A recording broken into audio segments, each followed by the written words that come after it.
மாப்பிள கொழும்பு வைக்க போகிறேன், மசாலா வாங்கணும். எதில் வாங்கினா நல்லா இருக்கு மாப்பிள?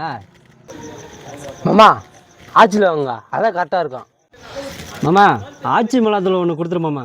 மச்சான் எந்த ஆட்சியில் மச்சான் மிளகாத்தூள் வேணும்?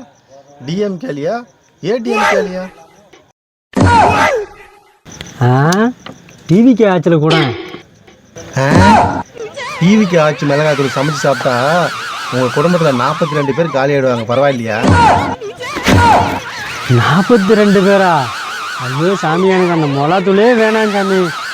மாமா அப்போ குழம்பே வேணாம் மாப்பிள, நம்ம கஞ்சி குடிச்சிக்கலாம். மாமாப்பிள ஓடுறோம். இந்த டிவி கேவல ஒரு மிளகாத்தூள் வியாபாரமே போச்சாடா. ஐயோ.